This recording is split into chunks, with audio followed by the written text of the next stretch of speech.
It is showtime. Hello, CNC brothers and sisters. I'm Garrett with IDC Woodcraft, and I got the point I'm in the Kate right. Tucker. Yeah, I'm Kate Tucker with Women Who CNC. It's so nice to be back on our regular scheduled Wednesday night after the holidays. I feel like things have settled down a little bit for us. What about you? For me, yeah, it was a fantastic weekend. Thanksgiving and birthday, all combined, Yeah, family and food. You can't get any better. Anyway, welcome to the no. Wednesday night CNC hangout where we talk CNC and um, where everybody else gets to talk to each other as well. And we've got a special guest on tonight that virtually all of you will be very Yeah. interested in seeing and asking questions and hearing what he has to say. If you are a Yeah. Vectric user, right? So you know that I and Kate, we both use the Vectric software, and we teach it and Yes. preach it that it's the software to be using. And Absolutely. but we only know so much. But we got Kyle Ely, who's going to be coming on board, who is the Vectric master, and very excited. So orient your questions towards Yes. Vectric tonight. That is what we are going to deal with. So before we do, Yes. a couple of things I want to share real quick. First of all, um, we are rolling into Christmas season. I hope everybody's making Christmas stuff, and I hope that you will send me some pictures of what you're making. Um, Yes. just so you know, this is becoming available on our website, your CNC Router Chucking Guide. I've seen too many creators try to get as much as they can out of their router bits, and they extend them way down out of the Oh, chuck, and then they break or they pop out of the collet. And so I have come up with the rule of thirds chucking guide that you need to know about and get. And so all new packages that go out, those stickers go with them, but you'll be able to download them off the oh, website shortly. Yeah. So we got very stickers. nice. Yeah. And if you don't We have the love sale, stickers.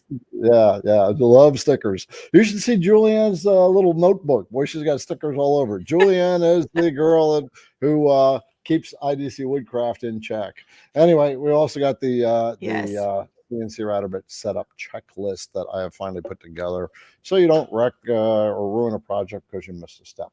Anyway, anything you want to Absolutely. share, Kate? Because we want to get Kyle on board because we have a lot of questions that are out there.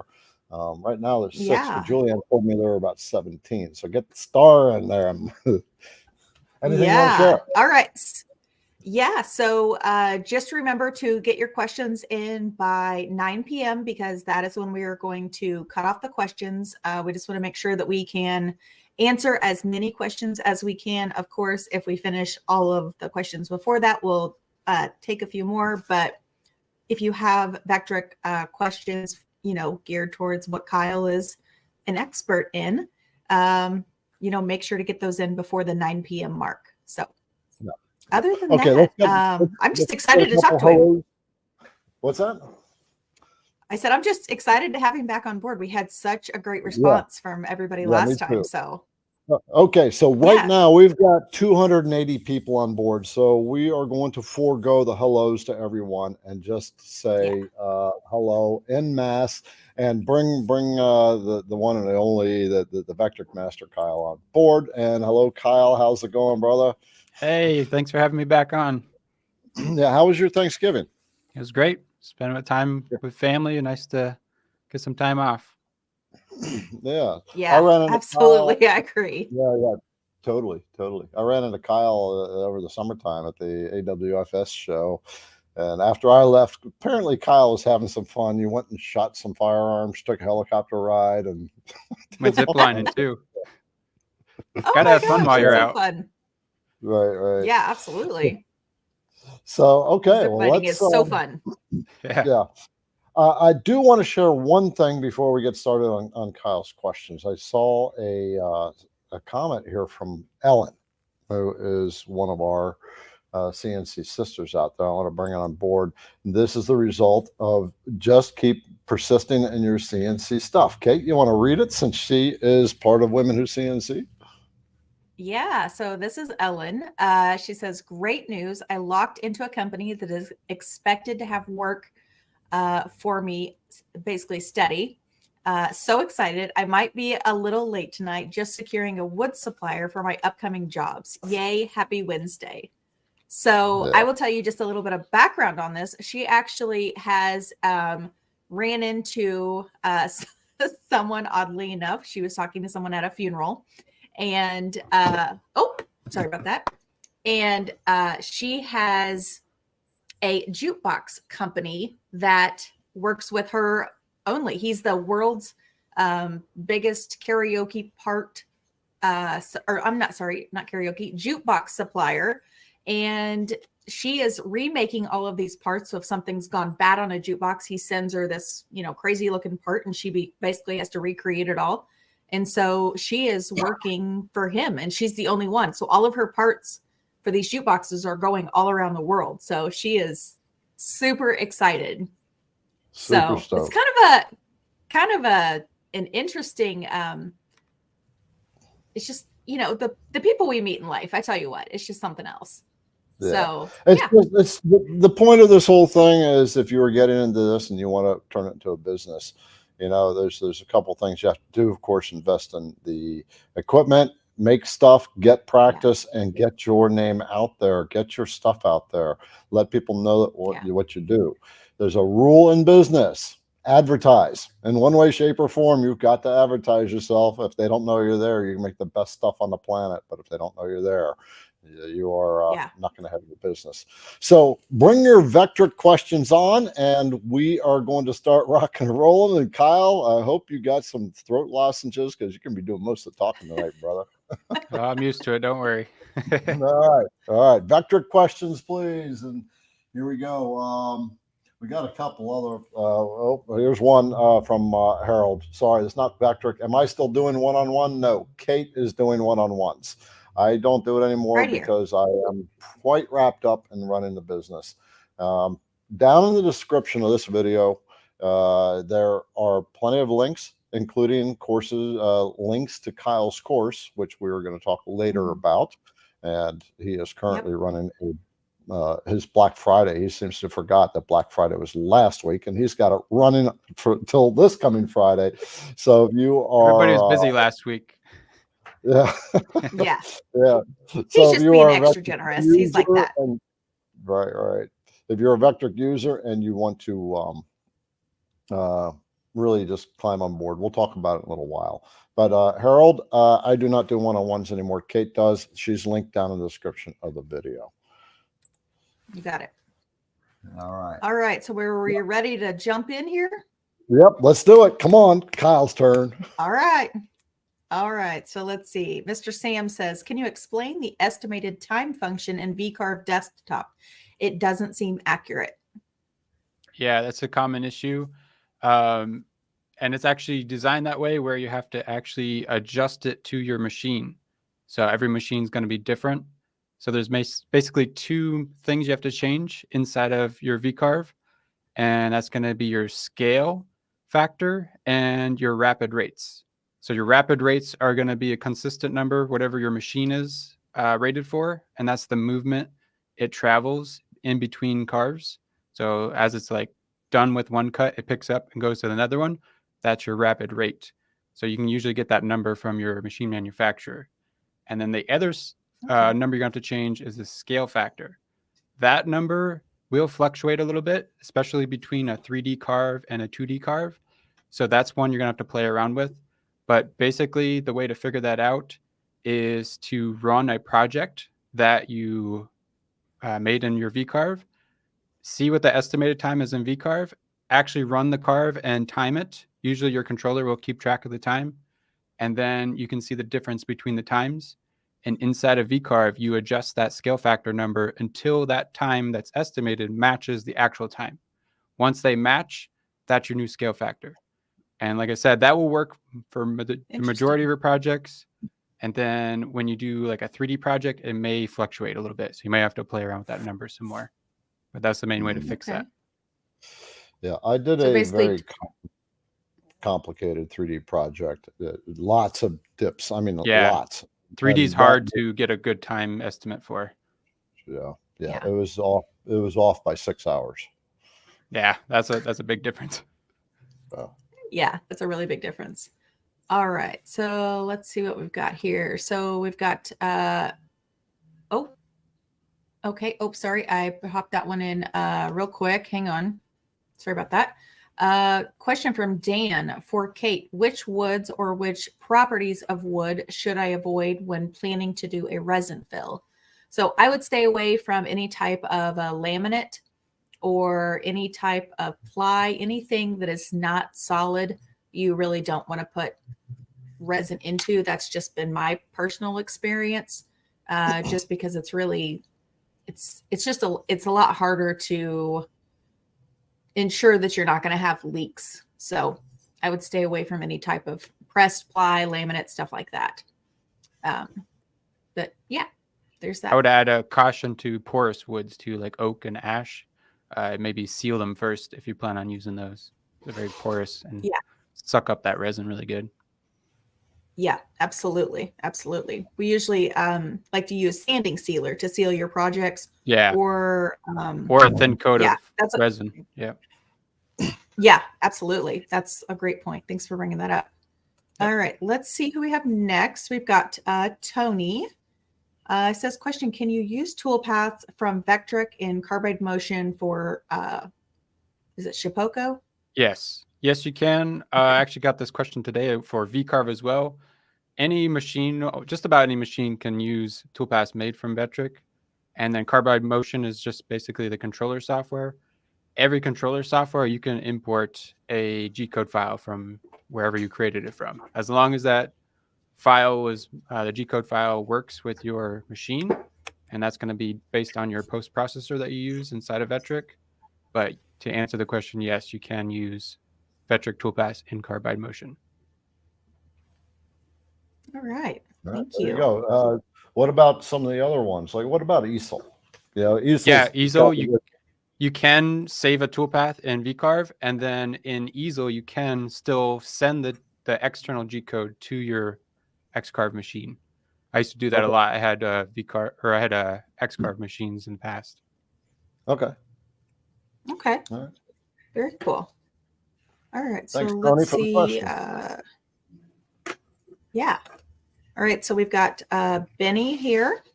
I'm interested in Kyle's training. Is it a fixed time or based on time I have available? Yeah, I made the training learn at your own pace just for this very reason, because I know everybody's busy. A lot of people's time is valuable to them. So I made it my master course, one-time fee, you buy it and you have access for life on the training, as well as any updates I add to it. You get those updates as well. So learn at your own pace. That's pretty awesome. You can go back and watch it again if you need to get a refresher. A lot of people will go through the course really quick, and then they'll go back and then just go and watch the ones they want to get like a refresher on. That's really cool. That's awesome. For those that aren't aware, Kyle is an expert with the Vectric software, and he's put together a course that takes you from the absolute beginning for Cut 2D, VCarve, and Aspire, right? And walks you through all the tools in it and how to design with it. And I guess on that note, Kyle, why don't you explain what you have as far as the course, and so that people are more clear on what this is. Yeah, basically I just call it level 0 in a Vectric boot camp, as teaching you all the fundamentals of how the software works, how to go from looking at your computer screen to looking at your finished product in your hand. So I walk through all those steps, like a big overview. And then as we get deeper into the course, I go individually and show every single button in Vectric, how to use every single tool, how to use them in conjunction with making a project. And that's for my master training course. So that's basically showing you everything you need to know inside the software. And then I have a live training course, and that one's more practical use of the software for specific projects. So that one is a subscription based, and it's like a membership you can join.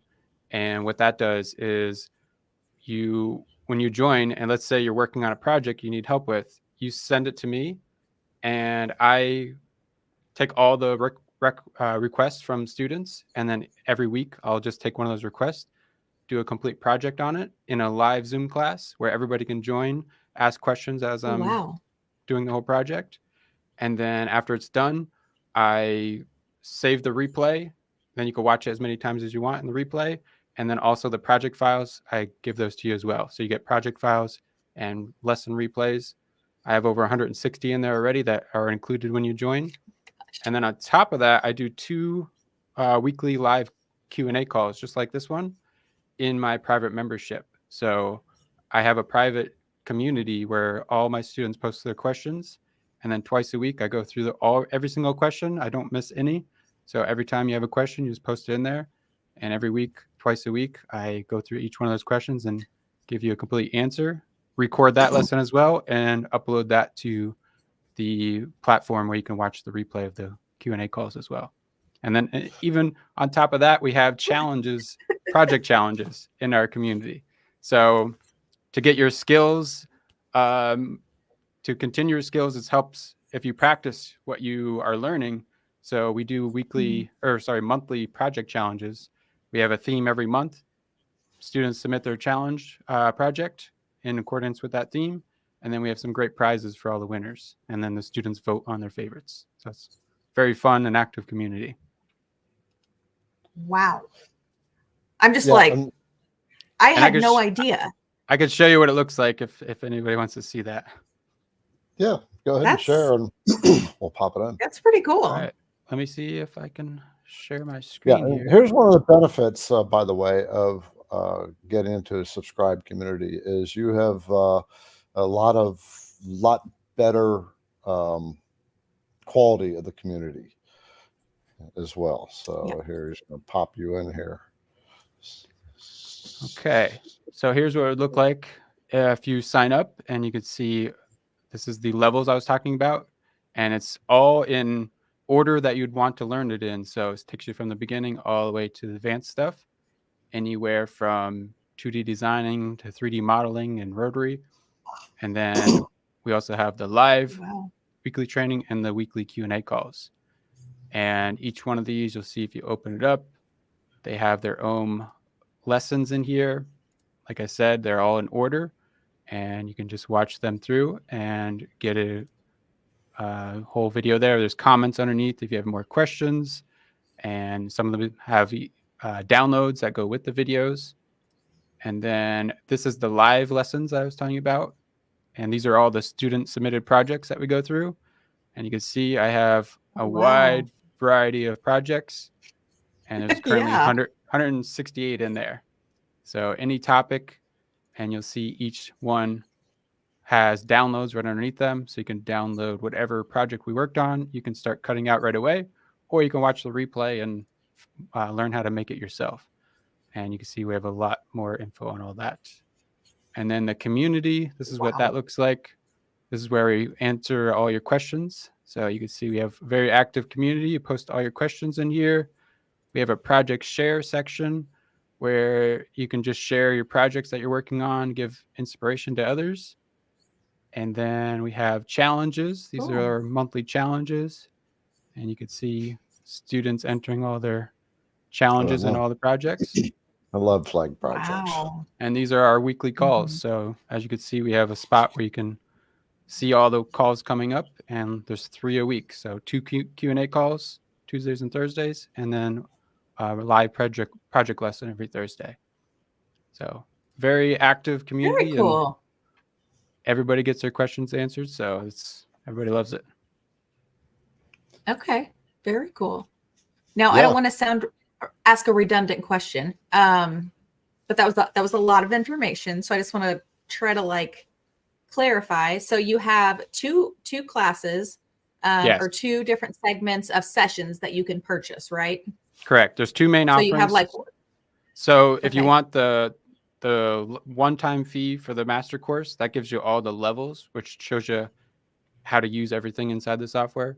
And then the other offering is the membership, which gives you access to all the live classes and the community. Those are the 2 main offerings. Okay. Okay, but you can go ahead and buy the masterclass, and then you can also subscribe as well. Yeah, you can do both. Most of my students will do both because they'll get value out of Okay. both of them.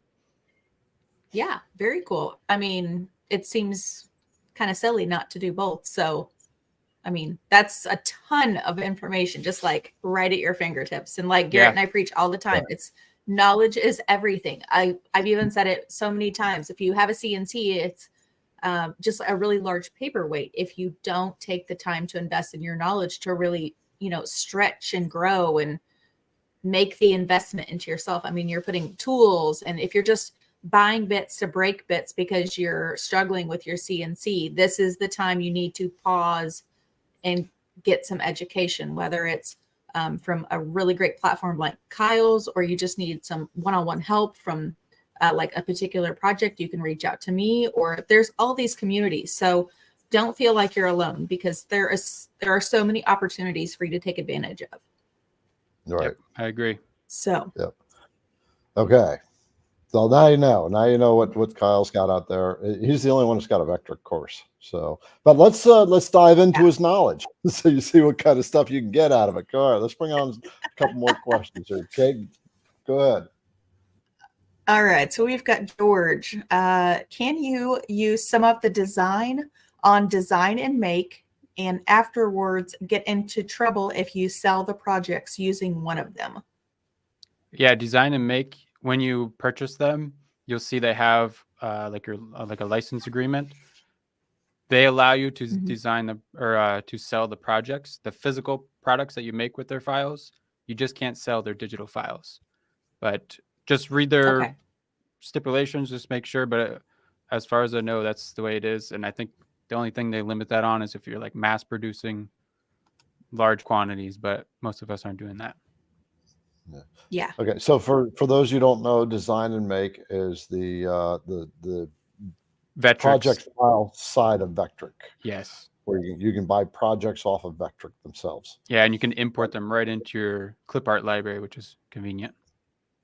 Okay. Yeah, absolutely.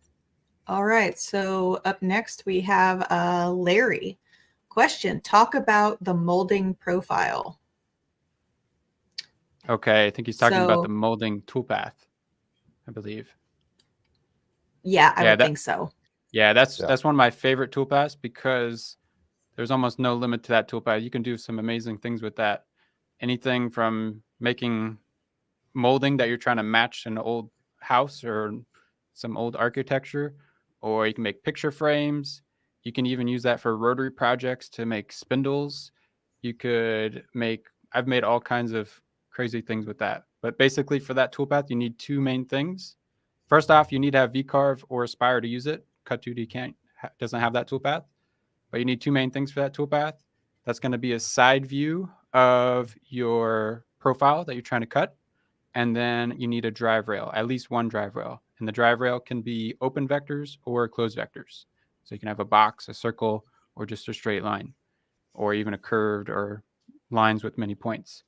But what you do is you select your drive rail, and then you select your side profile, and that side profile gets attached to that drive rail, and you could cut that shape with that toolpath onto that drive rail. So it's really cool. You can make curved molding with that and everything.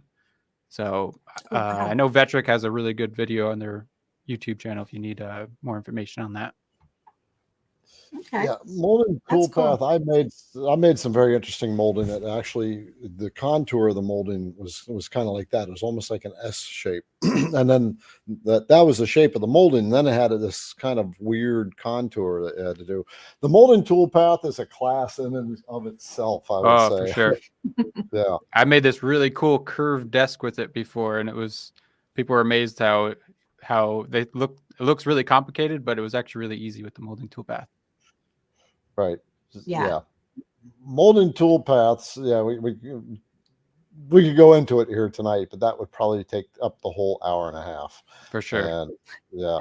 In fact, I have a whole hour class on my live training where I went over that specific toolpath. Right. Oh, but that just gives you an idea of the power that Vectric has too. Yeah, for sure. You can take old molding, which is what I did, and and just duplicated it. And the guy was able to reinstall it in his house because it was rotten. The other one. Oh, was yeah. rotten. Oh man, that's so cool though. I mean, can you think about all the opportunities that one toolpath could provide for your business if you needed something like that? Well, That would be yeah. pretty cool. All right. Let's see.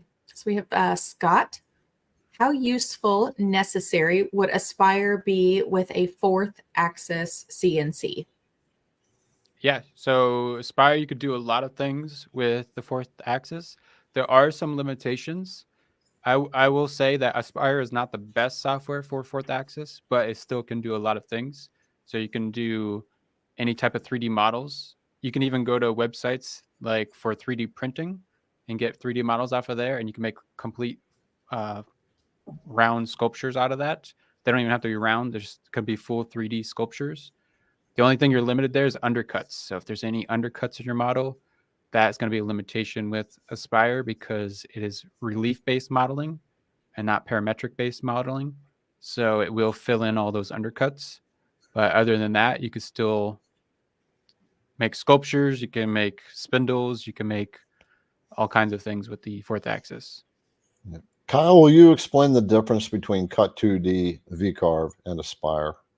Yeah, so Cut 2D is just like it sounds. It's for 2D. So if you're cutting countertops, if you're cutting cabinet parts, anything that's flat and you're just cutting profiles and pockets and drilling holes, that's perfectly great just for Cut 2D. And then when you go up to VCarve, that's going to be more for signage. So if you're making VCarve signs, if you're making the molding toolpath, or even 3D carves, VCarve can still do 3D carving. The limitation with VCarve, though, is you cannot create your own custom 3D models. You can do extent, but it's very limited. And then Aspire is going to be more when you want to get into custom 3D modeling. And Aspire is the highest package that Vectric offers. And by the way, each package they're all basically the same tools inside, except every time you go up a level, you get more tools and more features in each one. And the nice thing that Vectric offers is you can start with any package, and when you upgrade to another one, you only pay the price difference. So the price is going to be the same no matter where you start. Generally, I recommend people start with VCarve Pro. That's one of the most common ones. If your budget's a little tight, then you could start out with VCarve Desktop, but you're going to be limited on the size you can make. Desktop only allows you to do 24-inch square. And you can tile projects, but it gets a little annoying if you have a large machine. And then if you're only cutting simple shapes, you can start out with Cut 2D Pro. But I only recommend Aspire if you want to custom 3D model stuff. If you're not doing that, then you don't need that at all. A lot of people will buy that, and then that's a $2,000 software, whereas VCarve Pro, which is the next one down, is a $700 software. So if you don't need Aspire for custom 3D modeling, start with VCarve. Even if you want to get into 3D modeling, you can start with VCarve and upgrade later when you get more comfortable with the software. Yeah. And you can have, there's so many people out in the groups, like the CNC entrepreneurs. You have Vectric tips and trips. These are Facebook groups, right? Yep. So, and women who CNC, right? And you can ask people in there if they can design up models, right? That's part of what CNC entrepreneurs is for, is to network and get that help, right? That's what I go ahead. That's what I recommend. If you're running a business and sitting at a computer 3D modeling just intricate designs, it doesn't sound appealing to you, just outsource that, and you can stay with VCarve and still cut the models. And then I have on my website, I even have a recommendation list of 3D modelers. You can contact one of them. Usually you can get a 3D model made for $30 to $100, somewhere in that range. If it's going to save you 10 hours of design time for $100, it's worth it. Yeah, I wholeheartedly agree. I just had that conversation with one of my students today, and he was asking me about upgrading to Aspire versus just having models done. And I said, well, if you're going to be in the business of doing 3D models and that's something that you want to learn, then yeah, I mean, it could be worth the money. But if you just want like one or two or the every now and then just hire it out and, Yeah. And some people move enjoy on the down the 3D road. modeling. Yeah. If you enjoy the 3D modeling process and you're not worried about making high profits on, if you're just doing it as a hobby, then yeah, it's perfectly fine. Get Aspire, and it's a really fun program to make anything you'd want. Yeah. Okay, Absolutely. let's start hammering through some more Vectric questions. All right. I see him. I see him popping up. Yep. All right. This is from Dennis. He says, how do you use VCarve with Glowforge? Yeah, I have a laser. I don't have a Glowforge, but I do have a laser. I have a OM Tech laser, and I use Lightburn. So I'm not familiar with Glowforge, but it should be the same process. And basically, I use VCarve. I actually use Aspire, but same difference there. But I'm more comfortable designing in Aspire because I'm really used to the program. So what I do is I design in Aspire, and then I export those designs as SVG files. So you could just go to File, Export SVG, select the items you want to export, and then you would save that to your computer. And then if you go into your Glowforge or Lightburn software, you can go to File, Import SVG, and that design will come right in there. And then you just set your toolpaths in your laser software, and you'll be good to go. Yeah. And on that note, you don't have to create these files that he's talking about in the Aspire. You can do it in the VCarve.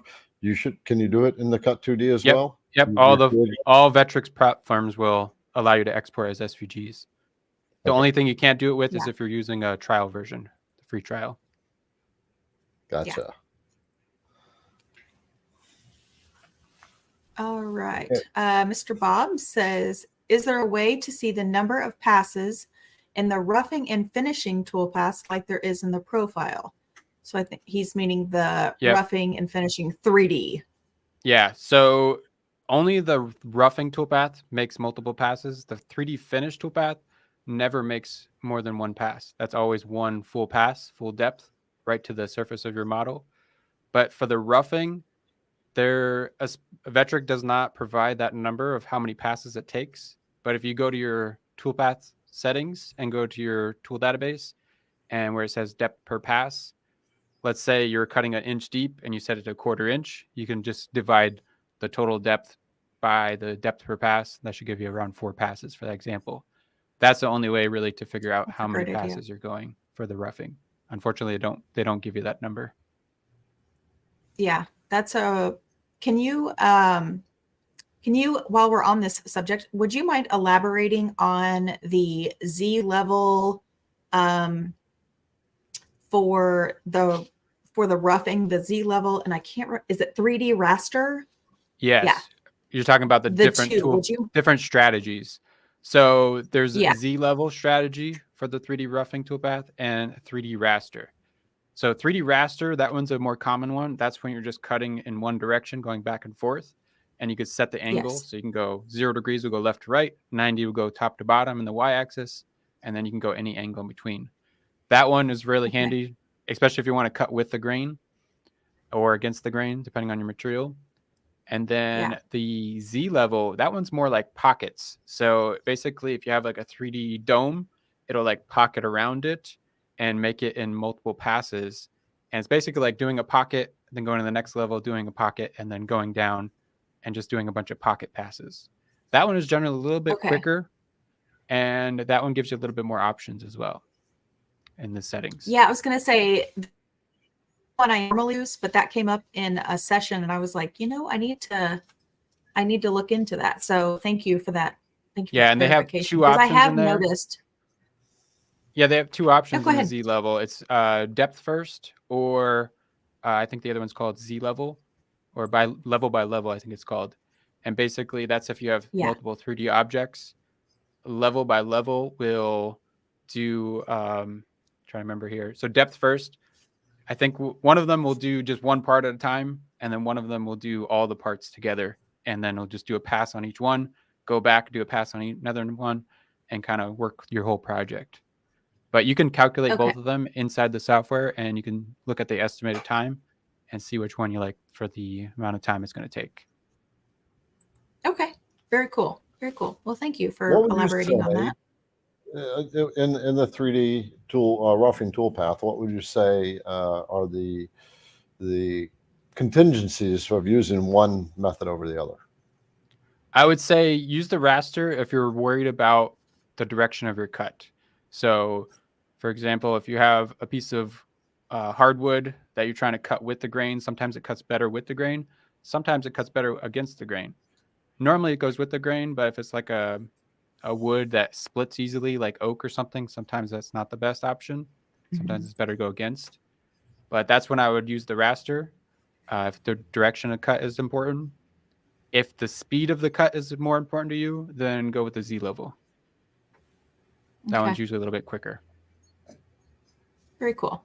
That's the one I normally used, but I kind of had that inclination, but I was really curious about the raster, if there was a huge difference on, you know, time and the strategy for it. I actually just did a lesson last week on all my tips and tricks for improving cut times on 3D models, because a lot of people have those questions on how do you speed up the time, because it takes hours to cut 3D. And there's no secret formula either to make it take minutes, but it's still going to take hours, but we want to take it 2 hours instead of 10 hours. Yeah, it's so funny that you did one last week, because Garrett and I had the exact same conversation about a huge 3D wavy flag that I'm working on. And the last finishing pass took 16 hours. And the one before the pass before that was 9 hours. And I was just like, I'm going to be at this for like a week. Yep. So that's common when you're starting out and you don't. And if you have just one little setting can double your time. So usually the step over and the size of the tool, those are really important numbers to look at. The roughing toolpath, you can do larger step overs, just save you a lot of time. Yeah, Good. Absolutely.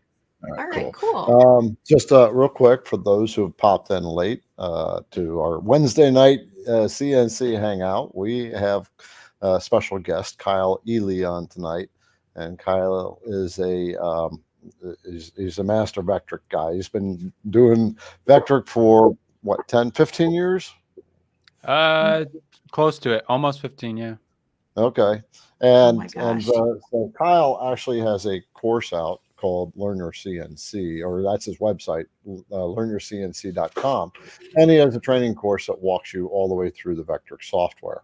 And so for those of you who already heard what he was talking about earlier, there are links in the description of this video to go check it out. And right now he is still doing a Black Friday sale for some reason.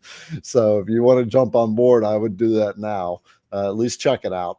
And here's my philosophy when it comes to, like Kate said earlier, when it comes to learning your software, right? We've invested in our thousands of dollars in our machine, in the router bits, and getting our shop set up, and whatever else you have invested in your dust collection system. And then the design software, the Vectric software. And now it's time to invest in your knowledge, right? It's otherwise, you're working a lot harder because you don't understand all the tools and nuances in the Vectric software. So it's always wise to invest in your skills. Yep. So if you're interested in checking out his course, and there are links down below in the video here where you can go to his website. I think you're running at 25% off right now. Yep. 25% off. You got that till Friday. Friday is running that till. Best deal of the year. Oh man. Yeah. So check it out. Awesome. And before we roll on Vectric questions, look what I'm going to be installing on my long mill, baby. Nice. Ooh, yeah, I can't wait. I have one of those. Do you?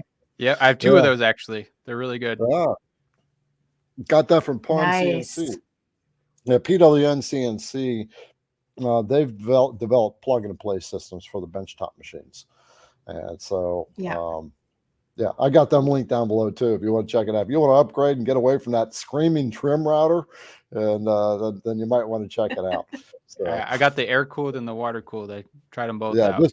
This one's water cooled. Yeah, I saw that. Nice. All right, let's go back to some questions. We've got 30 of them sitting out there. Oh boy. All right. So this is from Keith. He says, might seem silly, but how do I get my dust boot on? Well, that opens up some more questions. First off, what machine do you have? And second off, what kind of dust boot do you have? A dust boot. So most machines will have a dust boot attachment. Some of them are magnetized, some of them are screwed on, there's all different types. and there's static ones that Yeah. don't move. There's ones that attach the spindle that move with it. So that's a question we would need more information on to get a correct answer. But generally, if it's a common dust boot and a common machine, there's usually some information out there. If you do a nice search for it on the internet, you could find probably a how-to guide or something. If you got your dust boot from with your machine from the machine maker, then just call them and ask them where are their instructions for it. Yep. Yep, absolutely. All right. So this is a little bit bigger question. All right, from Eldon. I'm totally new to CNC and Vectric Pro. I'm not sure if I will move to Aspire. Would it be worth it to go ahead and sign up for your Aspire course now, or wait until I figure out how to use the V-Carve? I would say if you have V-Carve now, stick with the V-Carve course. And I offer the same deal that that Vectric does. If you want to upgrade to the Aspire course, it's just the price difference. So you're not losing anything. So start out with the V-Carve, get comfortable with that. And then when you buy the Aspire training, you just get the additional Aspire lessons. So all the training is still the same for the V-Carve. That will translate to Aspire. And then you just get the additional training for all the Aspire extra tools. So cool. So that's nice that it's just that little bit of difference. Yeah, if they get your course, that the V-Carve course, and they want to bump up to the Aspire course, you just charge the difference. They don't have to go back and rebuy the whole thing again. Correct. Yep. And then when they just pay the difference, I'll just give them the extra Aspire training, all the advanced 3D stuff. Okay. Very cool. Cool. All right. Let's see. This is a fun question. Do you teach lacing for the 4th axis? So I did a lesson similar to that. We made a wooden mallet, like a round one with a handle, and it had like lacing on the handle. So I did show how to do that in one of the lessons. I don't know if it's exactly the question you're asking there, but I'm sure what you are asking could translate to that same technique that we used for that handle. It was a pretty cool, almost like it looked like snake skin on the handle. Ooh, I bet that was neat. You're talking about like stuff around contours like that kind of lace in there. Sort of like that, yeah. Yeah. I don't know if that's what he's referring to, but even if it's not, even if it's close, the same technique should work for whatever he's trying to do. Okay. Cool.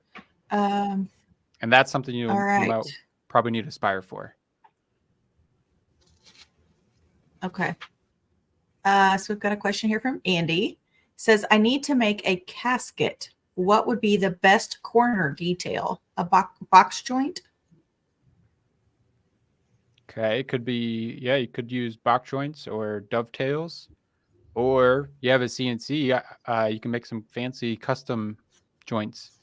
I've done a lesson how to make really cool decorative joints, and it is helpful if you can mount stuff vertically in your machine, so you can machine the end of boards. But yeah, that's however fancy you want to get with it, box joints or all the way up to fancy CNC joints. You just have courses out the wazoo of all this kind of kooky stuff. That's wild. I've been doing lessons for 3 years, so got a lot of topics ready to go.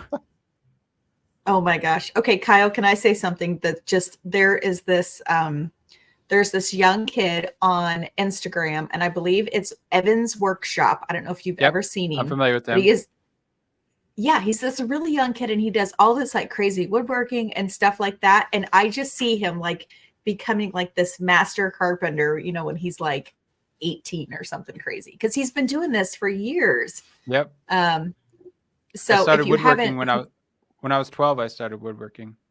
So I was pretty similar to him. That's so cool. Yeah, it's so awesome. I just see like the similarities of him just being so young and having this set of skills. Like, kudos to both of your like sets of your parents, because that's just so cool to see that you're so young and you've accomplished so much and have this very intricate course in this amazing community that so many of your people are benefiting from, and all the lives that you're changing because of this course. Like, it's just incredible. It's just, it really is. It's a win-win for me. I like making stuff like this, and I like helping people. So I got to combine my two passions and now I do it full time. So it's amazing. Pretty sweet gig. Yeah. All right. We have a question here from Miss Jen. Hi, Is there Jen. a way to see your deepest carve in VCarve Pro with that, with just V-carves and pockets? I know you can hover over a point, but I would love to know the deepest point. Yes, there is an easy way to do that. And where your toolpath list is on the right-hand side, just hover your mouse over the toolpath that you're wondering which is the deepest point. And I think the third line from the bottom, it says max depth. That will be your deepest point. And you can also, if you have a pro version or Aspire, you can export the job sheet right next to the save toolpath button. There's a save job sheet button. And when you do that, that will give you the depth information as well. That's pretty cool. Yeah, I didn't know you could do the job sheet. Where is that? I didn't know that either. Right next to the save toolpath button, there should be a button that looks like a gear. It says save job sheet. Oh, there it is. Okay, that was one of those buttons I've never even looked at before. Yeah, I see it. It's the benefits of using the software so much. I know where everything's at and what they do. Yeah, I'll share that's that pretty real cool. quick. Yeah, I'll share that real quick just so you can see what he's talking about. So over in they have the save toolpath button. That's the very last button on the right on the bottom. Right next to that is the save job sheet button. Yep. And like I said, that's only available in Cut 2D Pro, VCarve Pro, and Aspire. It's not available in the desktop versions. Okay.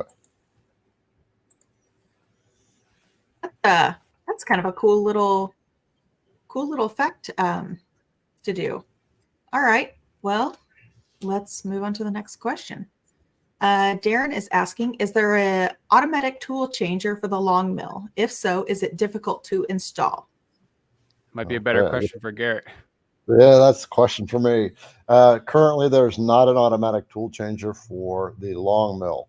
And I talked to them Monday, and they do not have a tool changer in their plans right now. They are currently working on two machines. One is called the Alt Mill, and it's a 4 foot by 4 foot machine, which I will be getting. And they are also, get this, they are also working on a CO2 cutter. So CO2 laser. But at this point, they're not doing a tool changer. I do know that PWN CNC is working on a tool changer. I think primarily for the Onefinity, but I think they're going to gear it for other machines as well. And they're going to have two styles of tool changers. One is an index tool changer. It's going to be a rack, a straight line tool changer, where the machine will go back, drop the tool, and pick up the next tool. And then the other one will be what they call pneumatic manual tool changer, where there will be an like a pneumatic attachment here. You release it, and it's a little tiny tool holder, a little like Cat 1 tool holder or something. Pop that out, and you pop the next one in, and it's that quick. Okay. So, By the way, there's also this other company. It's called Rapid Change ATC. Have you heard of them? Rapid Change. Yeah, I have. They have a auto tool changer that just came out, and it's basically it like threads the nut for you. So instead of needing all the air and stuff, it threads it on there. So it's supposed to be more universal for other machines. So it's a new thing that people are trying out. Yeah. The one thing that's required on that is that you have to be able to do an M4 command on your spindle. And basically what that M4 command reverses the spindle in the counterclockwise direction. Yep. And I know that Pawn CNC, I talked to them about it, and they said, that they have integrated that into their plug and play controls as well. Oh, cool. So very cool. Very cool. Well, over the Thanksgiving break, I actually upgraded my system, and now I have a water-cooled spindle. So there you go. Nice. I know. I said I was nervous. I was kind of scared just because, just the setup and the integration and everything. It just seems a little overwhelming because I've never done anything like that before. But luckily, I had my husband to kind of help out. He's got that mechanical engineering degrade it. I'm like, you can put that to work right over there. I'm just gonna put that over there for you to work on, and I'll just be back when it's ready. No. No, he made me stand there and go, now this is this and this is this. And the big thing I was struggling to figure out was there was a wire nuts or ground wire, and we figured out that the ground would probably be best just to prevent the EMI and all that kind of good stuff. Did you guys agree? Yeah. No? Sorry, Yes, what no? was it? What was the question? Yeah, what's the question? Oh, I'm sorry. If you thought the ground wire versus like the wire, is it the wire nuts that would be better? For which part are you Maybe? connecting that to? You talk Just to about have, the, I mean, just to have like a ground wire run, is that better than like having none? Like for the, Yeah, you want to ground if you can. yeah, Okay. you gotta be careful. You don't want too many grounds though. Right. I know if you're talking about like, I know like dust collection, I've had an issue with that where it created a static and it kept messing up my cuts. Yeah. So they make Amazon, they sell a kit where it's just a ground wire. You just run through your dust collection hose and you can ground it right to your Okay. dust collector. And that solved all my problems. It was giving like Okay. static feedback to my stepper motors. Yeah, that's an interesting point. It's a little off topic of the Vectric stuff, but I've seen it many times, and so Kate, you've seen it from users, and Kyle, you've seen it from users. Machines will sometimes act funny out of the blue, and sometimes that's a static buildup in the machine, and then there's a discharge of that static, and it can only hold so much, and that discharge can go through your electronics, your brain of your machine, and cause it to quirk out a little bit. Yeah. So, I was just curious because we're coming into winter and, things are a lot drier and sometimes you tend to get a lot more static. So, it's kind of one of those wintering, I don't even know what I'm trying to say, winter preparations for our shops. You just it's drier. You get a lot more static in the air, machines start going a little wonky. So that's why I asked the question. So sorry, I know it was kind of off topic, but it's, it's a good question. All right. So just want to thank Madra, which is Ellen, for the donation of the $20. Thank you, dear. That's very generous.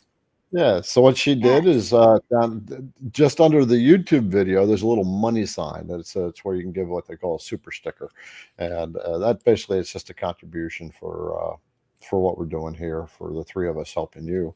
So thank you, Ellen. Yeah. Oh. All right. Yeah, we also got Harold. That's Harold Mayberry, my brother, hanging out there. He's also contributed. Thank you, Harold. Yeah. All right. So let's see here. We've got a question from Tim. I bought a file on Etsy and it came up as a text file, which is G-code. My question, is it possible to get that to work in Vectric desktop? Personally, I do not like sharing G-code files. That's not the file you want to share because the G-code file is specific to your machine and to your tools that you plan on using with your machine and the size of your project. So we don't know what they used in that G-code. More specifically, you'd want the project file, which would be, if you're using VCarve, it'll be a CRV file. If you're using Aspire, it'll be a CRV 3D file. That's the file you want to use because that one, you could edit it if you need to, the sizing or your toolpaths, even the tools, and then you can just save the G-code from there specific to your machine. If you're just getting a random G-code file, that's very dangerous to use. Not saying it can't be used.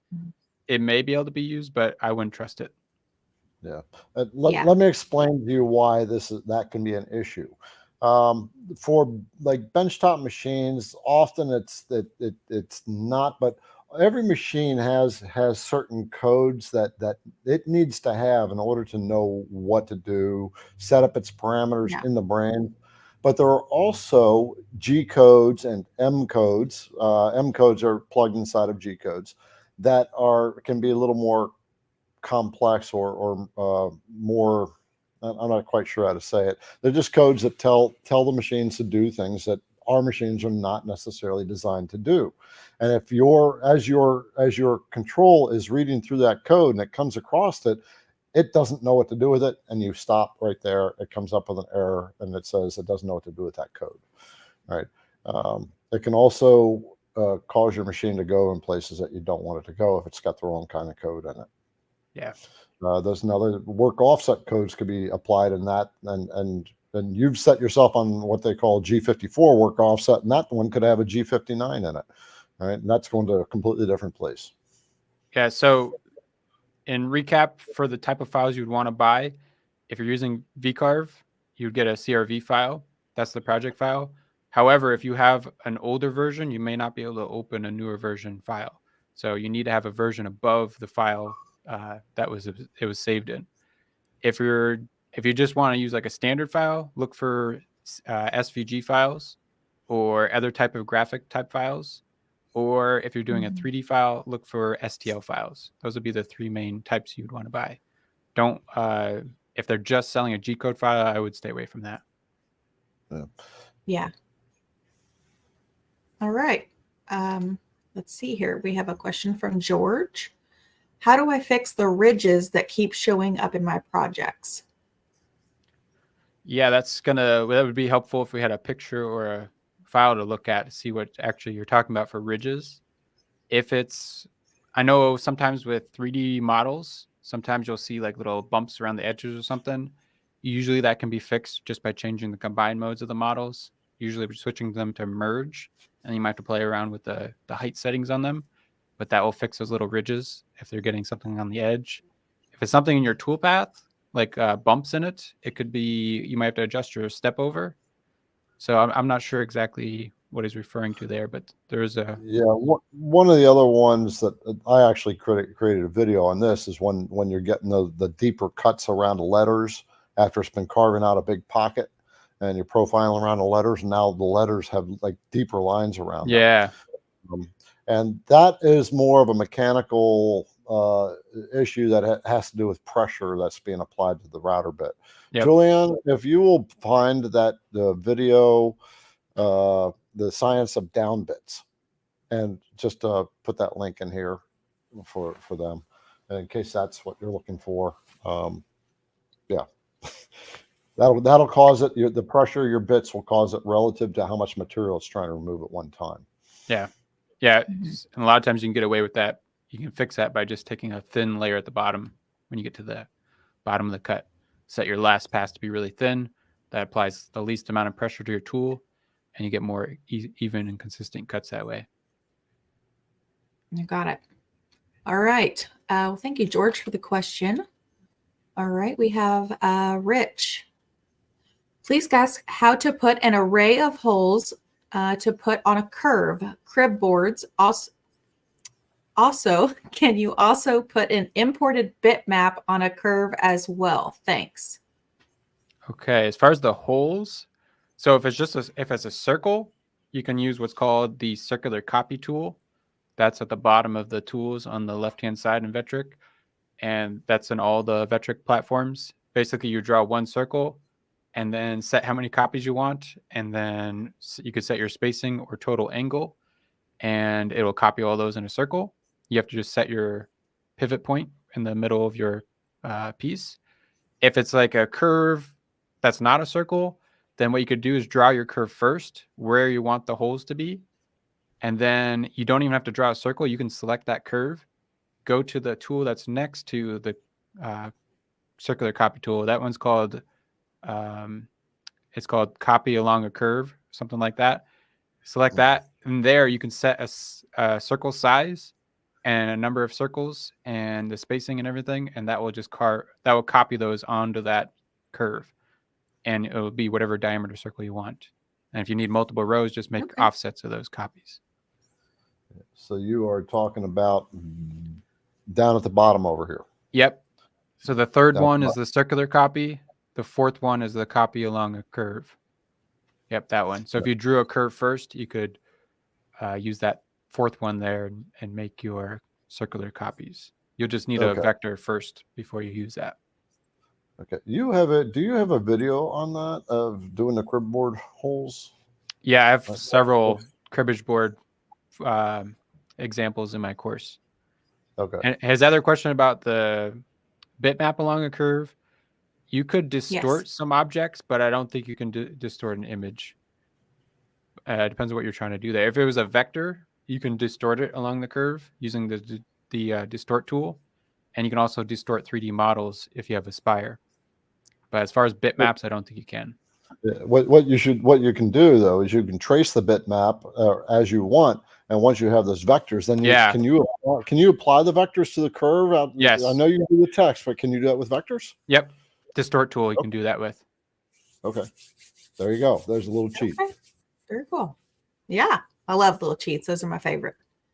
Yeah. All right.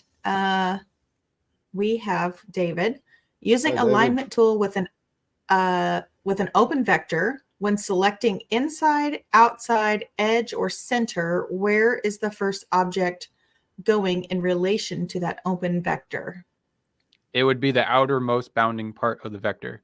So if you just imagine a box drawn around the vector, say if you had a line at an angle, if you drew a box around that in vertical and horizontal plane, it'll just be the outermost of that box.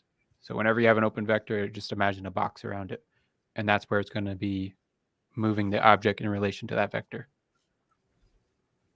So All right. just so I'm clear on that one.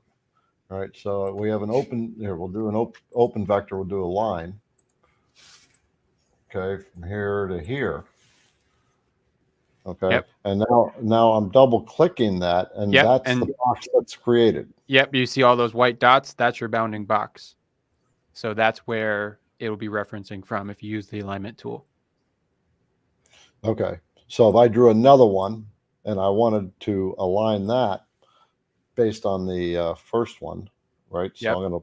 I have the small line selected. Now I'm selecting the big line. And so Vectric is going to reference that. And I'll use the centering tool, align to selection. Yes. And it's aligning it to the center based on that box. Yep. And then if you use any other tools like the outside, inside, left, right edge, it will align to the outermost parts of those vectors. Okay. So I'm using those boxes, and it's okay. So it's done it relative to the box that was created when you select it with all those 4 beads. Correct. All right, cool. Very cool. Great question. Thank you, David. Up next, we have Elaine. Will VCarve ever be in the cloud versus on a desktop version?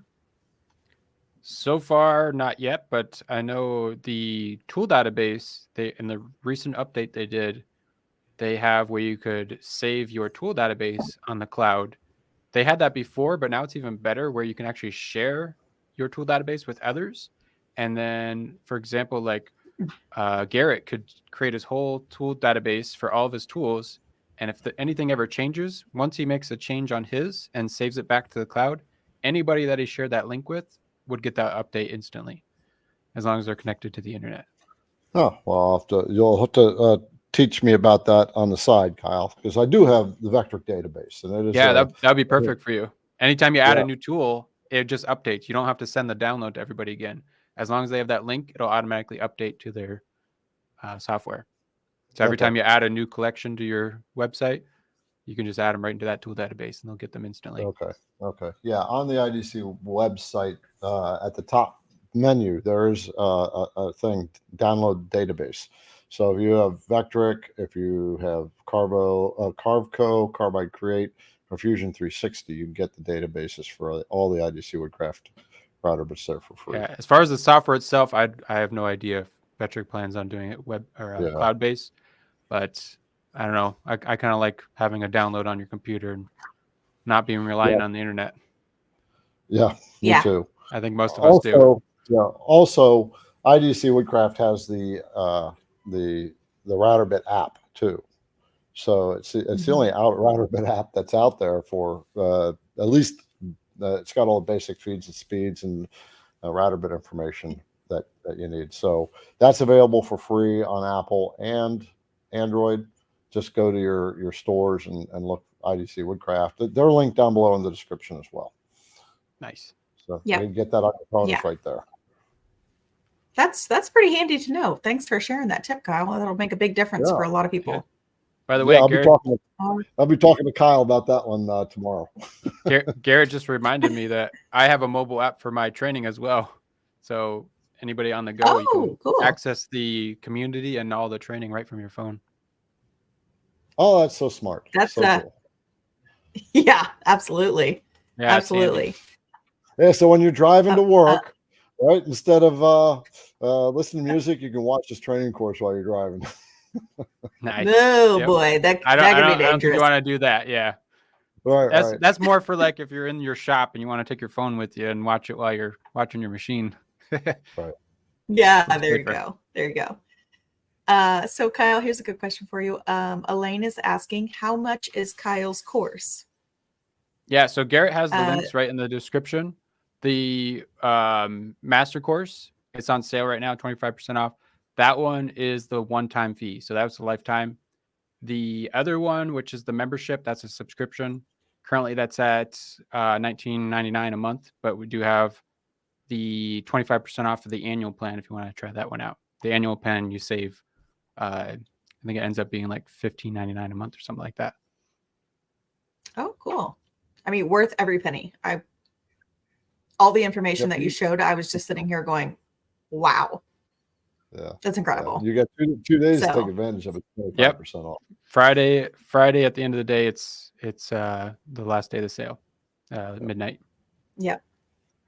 So absolutely. Did they answer the question how much it was? Yeah, it's down like Kyle said, it's down in the description. They can take a look. Okay. All right. So moving on, let's answer Darcy's question. I want to be able to do carving, but I also want to do some with epoxy inlays. How do you separate what you want, or better yet, where to stop so you can epoxy and then later start again? Yeah, that's going to be with your vectors. So basically every color of epoxy would have its own separate vector. And you also have to plan your method on how you want to do this. So let's say you had a background. You'd want to carve the background first, pour that color, and then you would carve the additional colors on top of that. You can overlap them, and then you would carve a color, pour a color, let that cure, then carve the next color, pour that color, let it cure. And however many colors you have to do, you would do it in stages. And I actually did a whole training on that as well, of course. But yeah, basically you want to section them off to different vectors. And layers are going to be important there when you have a very detailed project, because you can get really organized with your layers. Otherwise, you just have a mess of vectors everywhere. Yeah, and you're trying to like select, click, group, ungroup, move. Yep. So utilizing those layers is key. Yeah. Yeah. And I will say, just from working with epoxy quite extensively, make sure that you're letting your epoxy cure before you are diving into it with a bit. Otherwise, you're going to have a gooey mess. So make sure you're following those manufacturer's recommended instructions, because you really can tear up your bits, the project in general, and it's just not worth it. Just give it that especially give it that cure colder time. The colder time of the year here, it takes a little bit longer to dry if you're in a colder environment. Yeah, hey, just to let all who's not watching know, no more questions are being taken. We've got a whole slew of them, and so if you want to punch them in now, we just can't handle them. We'll be here till midnight. Yes, we would. We've got a whole stack of questions here. All right, let's keep moving. So we have Ron.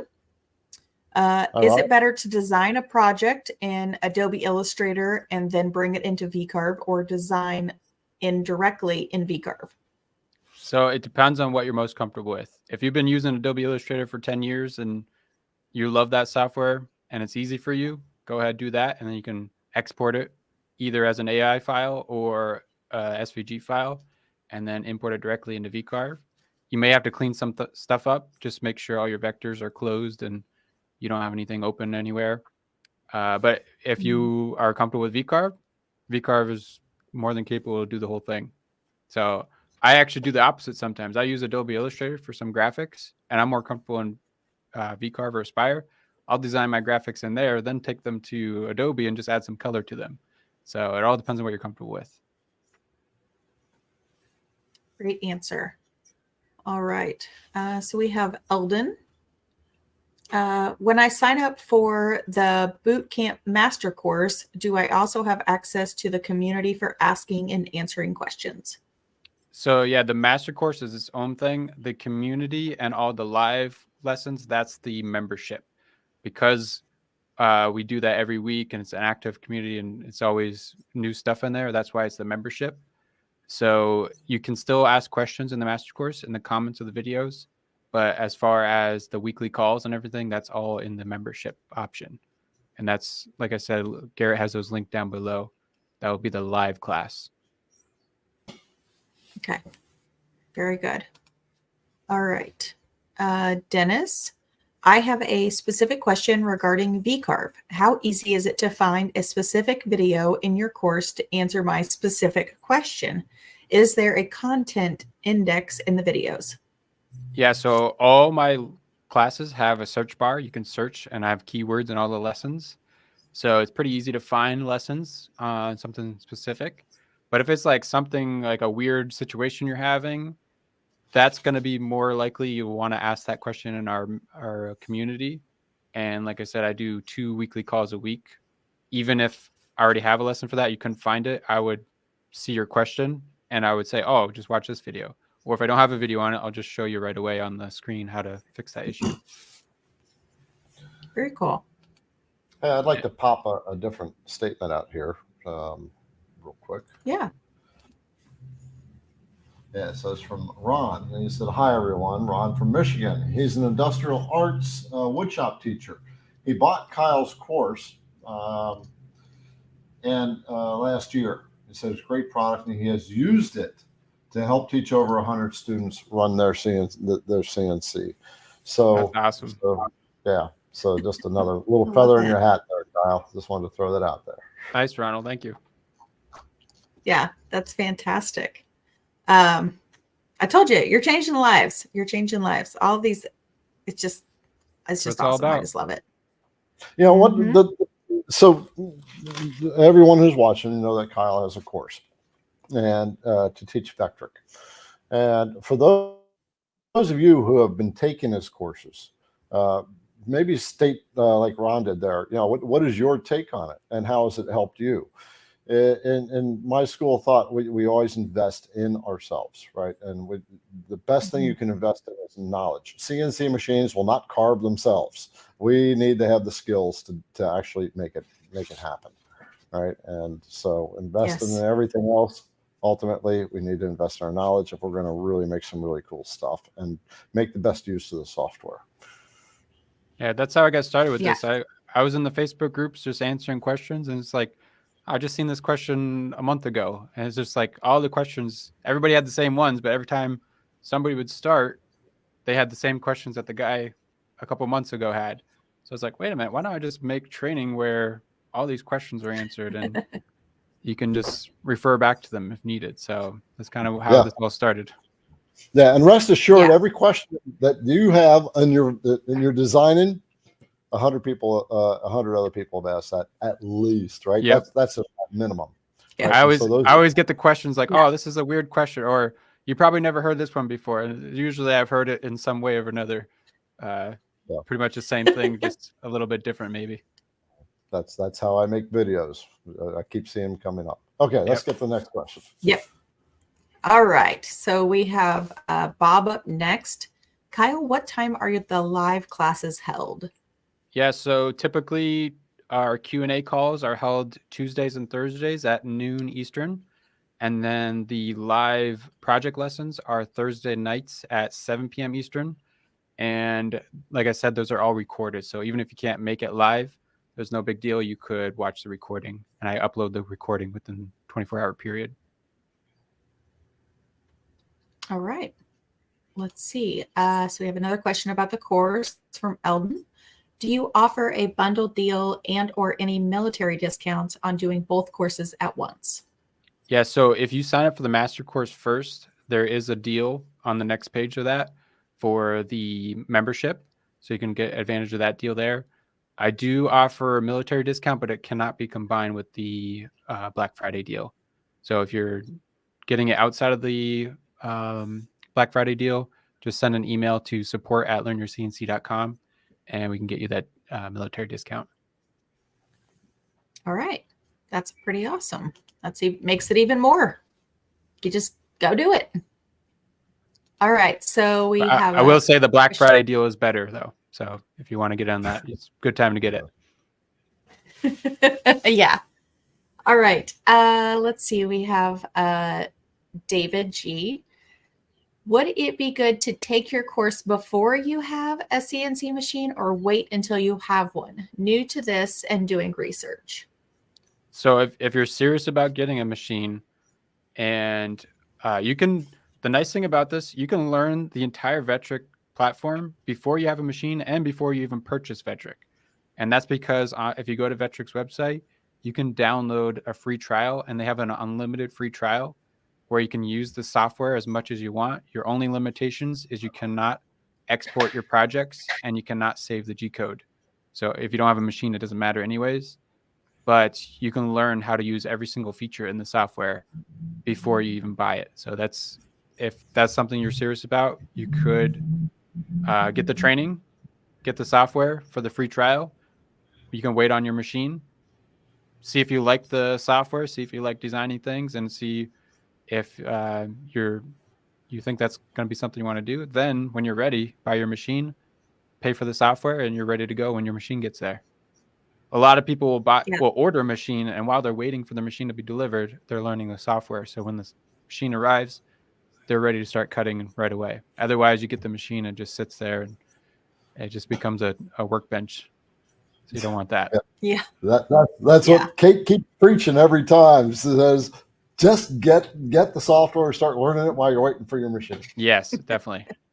Yeah. I will say, if I had the opportunity to have Kyle's course when I started, I would have done that, because I have showed my big, thick red notebook for tons of times when it was just Garrett and I, and I'm like, here was my CNC Bible. I would start with his videos and I would just start working my way down.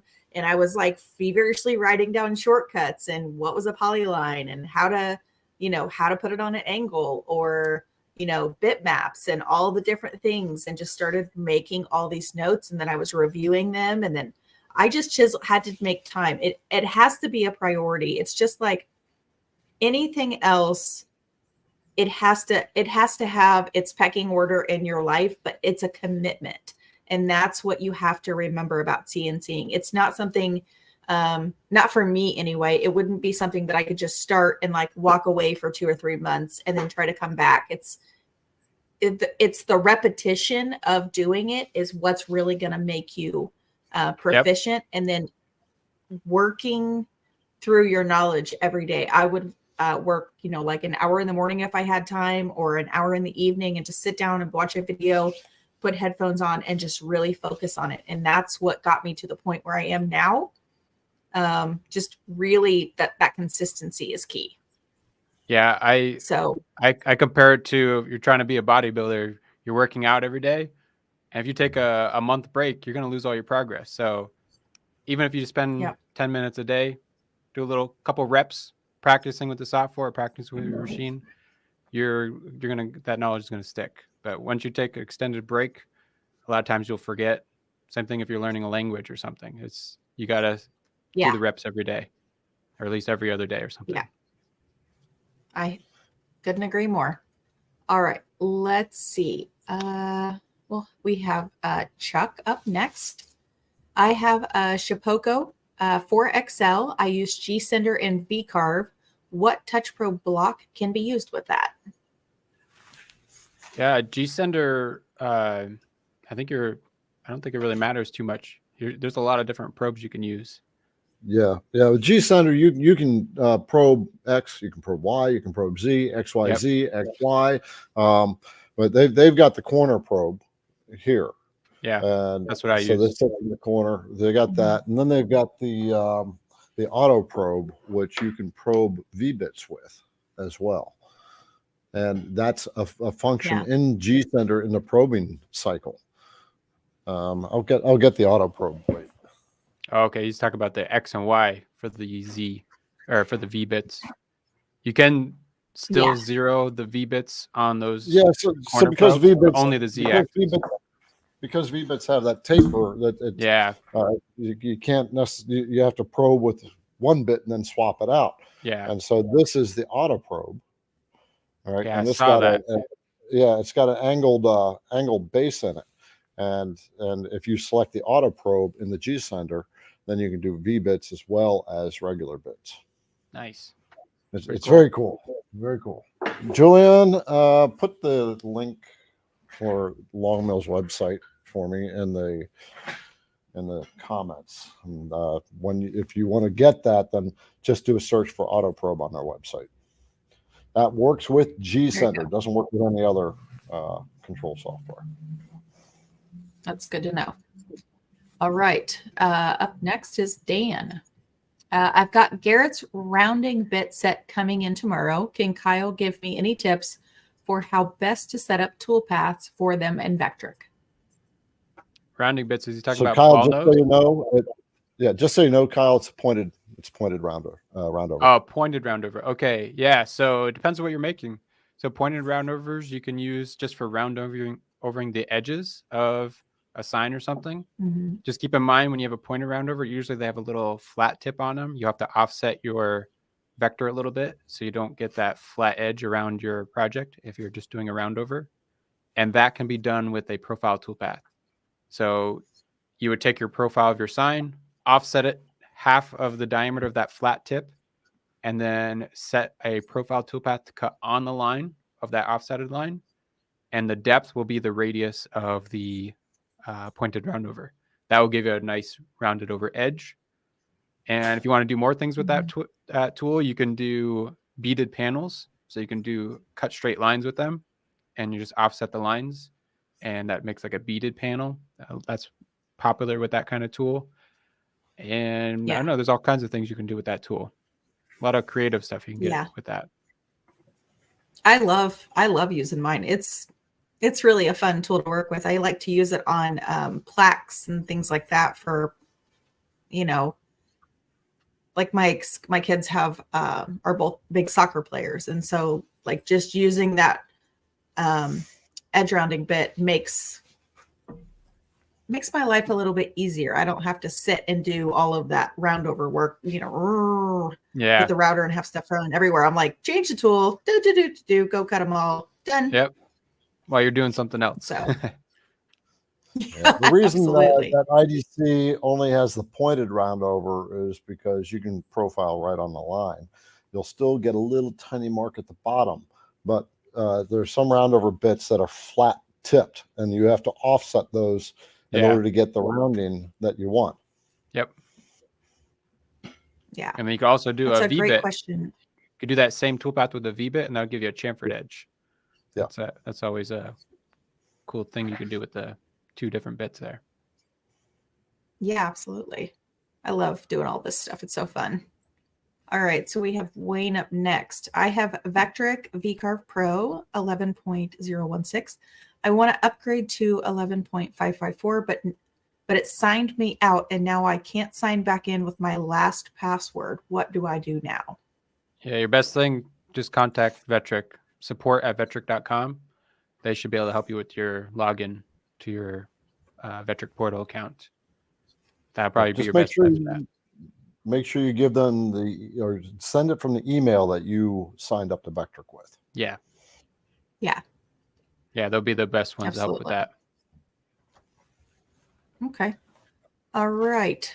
So we have Mark here.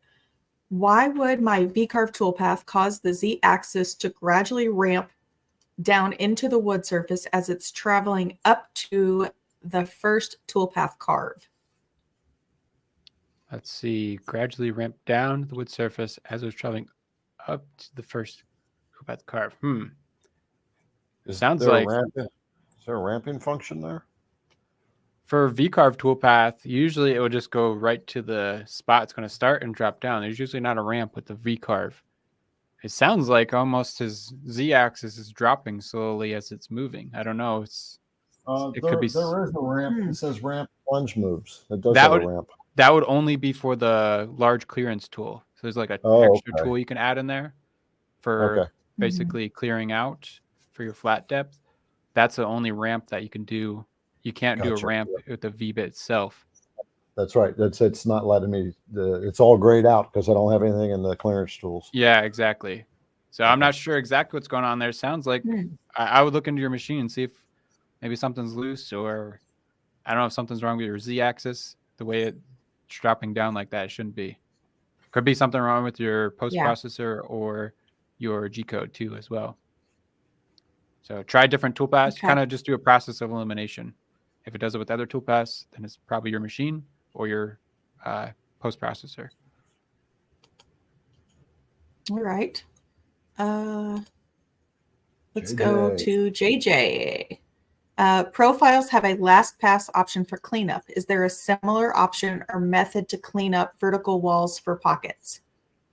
Yeah, the pocket toolpath does not have that option, but the way you could do something similar is you can, let's say you're pocketing out a rectangle, you could just offset that rectangle just a little bit, use the inner rectangle to create your pocket, and then use the outer rectangle to just do a inside profile pass to clean it up. And you could do it in one full pass. The other thing you could do is add two different tools into your pocket toolpath. The first tool will clear out the center. The last tool will just cut the outside. And if you set the last tool to be a deep depth per pass, deep enough to do it in one pass, that will clean it up in one pass as well. That would probably be the better method to go. Just make sure your cutting flutes are long enough for that deep of cut. Okay. So if that didn't make sense to you, and you want to do something like that, right? Just so you know, you're trying to do some work and you need some one-on-one help. Kate is out there. She does one-on-ones.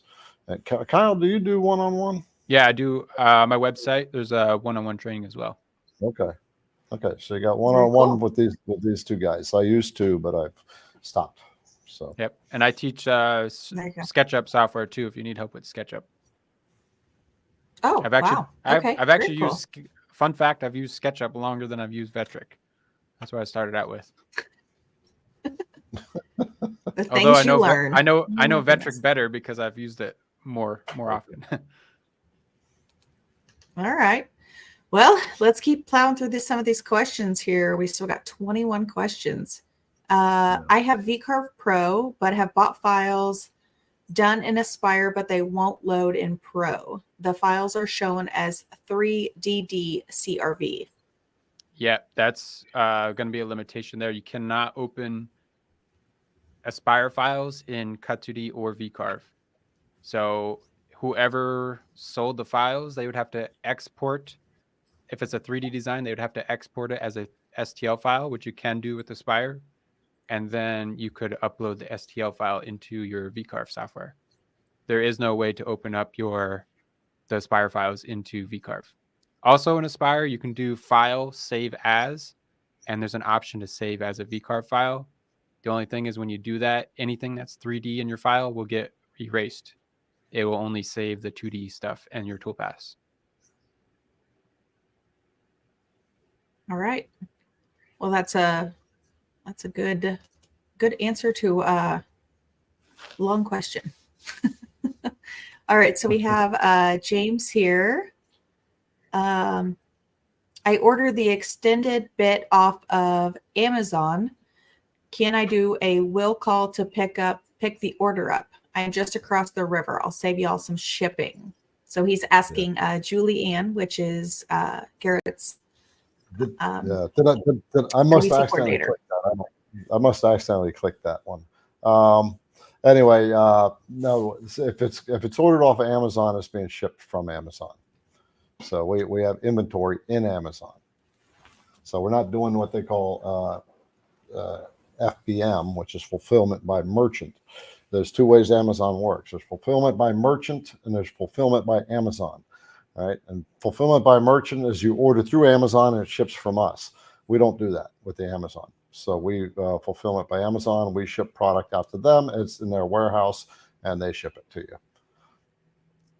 So Okay. sorry. It'd be nice for you to come on by though and say hello. Yeah. Yeah. All right. Let's see. Our next question comes from Robert. While testing our one loan project on 2 different pieces of scrap wood, looks like maybe the depth of cut was different, but no change was made in V-carve. Is there a reason why it would have to be different? Let's see. Depth of cut was different. That was changed made in V-carve. The pieces of wood the same thickness? If the piece of wood is thicker, that's going to cause it to carve deeper, depending on where you zeroed your tool from. That could be one option there. The depth of cut was different. No change made. Okay.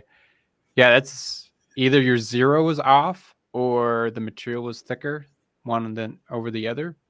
So if you had like a 1/2 inch piece and you cut a 1/4 inch deep, and let's say you zeroed off the bottom on the material surface or the spoil bed, and then if you put a 1 inch piece, it's going to cut 3/4 of an inch deep because it's still cutting a 1/4 inch from the bottom, but your piece is thicker.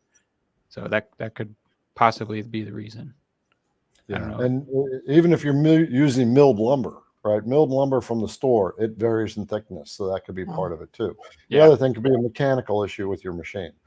If the stepper motors aren't strong enough and the force of your router can actually draw it down. Also, the router can slip in the collet if you don't clean out your collet. Every time you do a change, you've got to get that sawdust cleaned out of your collet. Because sawdust can act as for lack of a better word, it can act as a medium where in between the 2 clamping surfaces, it can slide. It's reducing the clamping area because you have something interfering with it. You got it. All right. So we have Norris Net, Aspire versus Fusion 360. What are the differences? Yeah, so Aspire, one of the main differences, Aspire does relief-based modeling. Fusion 360 does parametric-based modeling. So that means Fusion 360, you can do more full 3D stuff. Undercuts, you still will be limited on what you can cut on your 3-axis machine. So Fusion 360 is a much more advanced 3D modeling software. You could do a lot more things in it, but that also comes with a higher learning curve.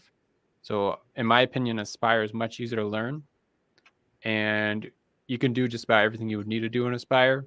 There may be some small things that you may want Fusion for, but I personally only use Fusion 360 for 3D printing because I could do full 3D with that. But I will tell you, Fusion 360 is definitely a steep learning curve. If you are not very good with softwares, Aspire is going to be way easier to learn over Fusion 360. And the other thing I don't like about Fusion 360 is it updates a lot. And a lot of times the layout changes when they do that.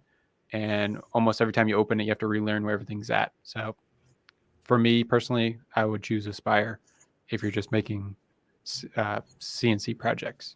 If you're doing more stuff like 3D printing or something, maybe you'll want to get into Fusion 360. Also, if you're doing rotary, Fusion 360 is a little bit more advanced for that as well.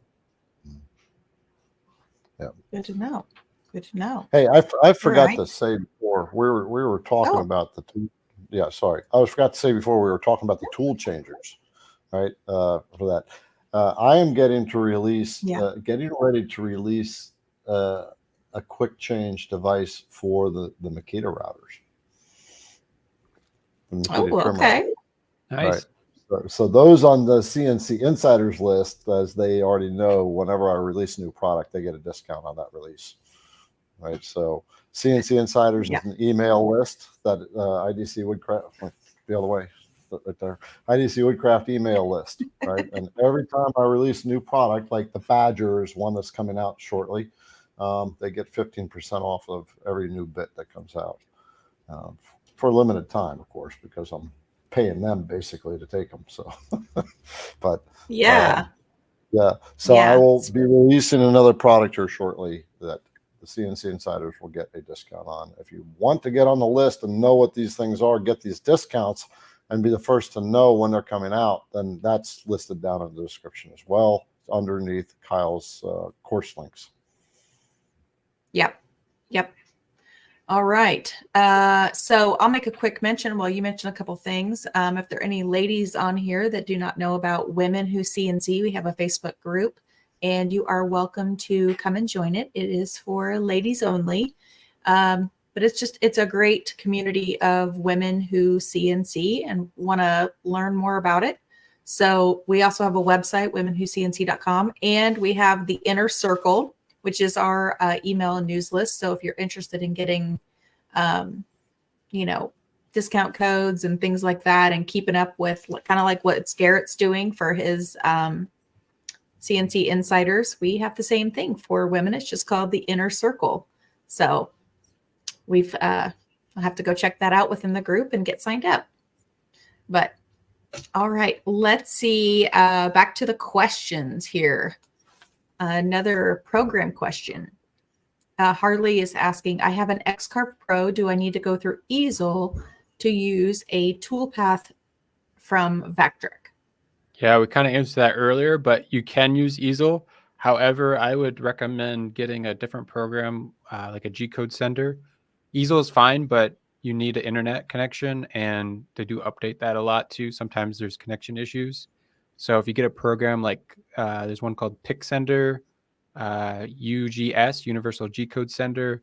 There's a wide variety of different ones you can use, but you just need a G-code sender, and you can connect it to your X-Carve and then use Vectric to save the toolpaths, then use that platform to send it.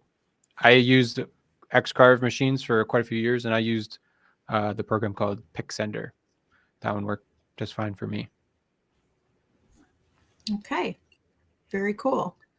All right, so we have another question here from Mr. Bruce. He says, question, Kyle, on your course, if you use the IDC link, will that help Garrett? Yes, Garrett is an affiliate of mine, so that does help him. He has his affiliate links down in the description. Very cool.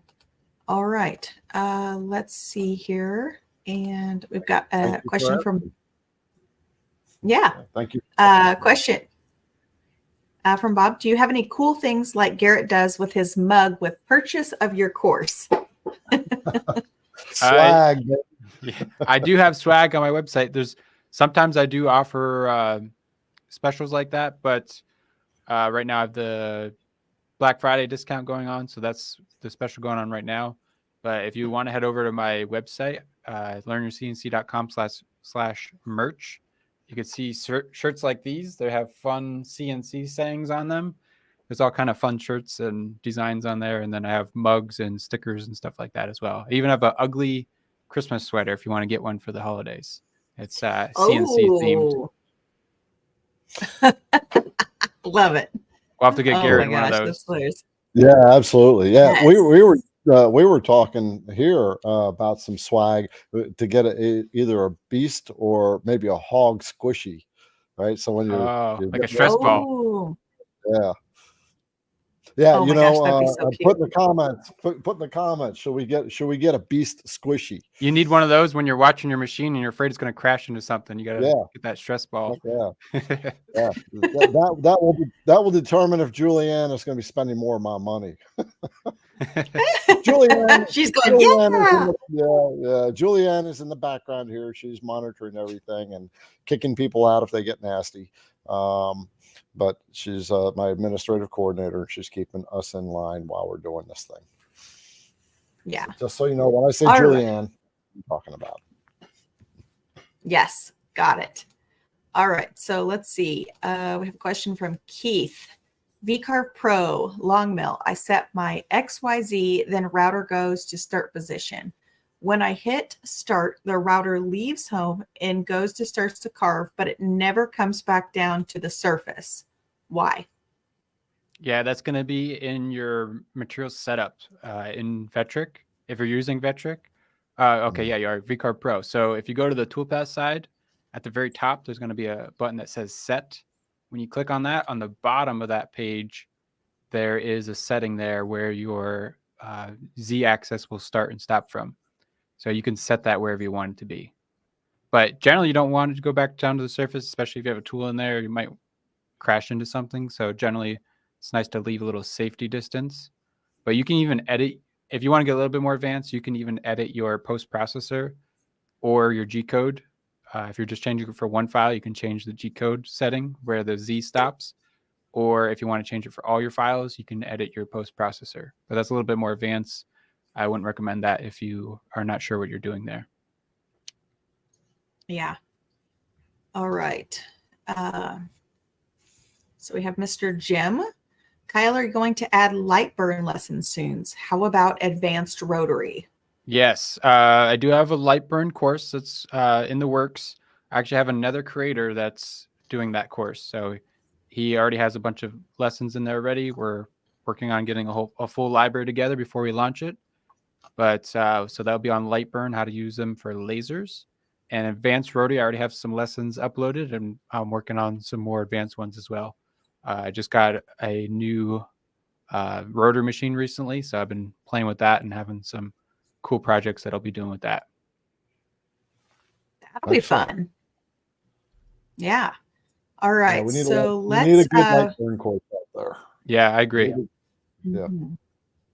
Yeah, lasers became very popular over COVID. Oh, yes, they did. Yeah, so I just wanted to pop a few of these out. So we've got Chris Dunbar. He gave $10. Thank you, Chris. Thank you, Chris. That's very nice. So up next we have George Brown. He gave $20. So wow. Thank you, George. Thank I you so know much. we've got some very.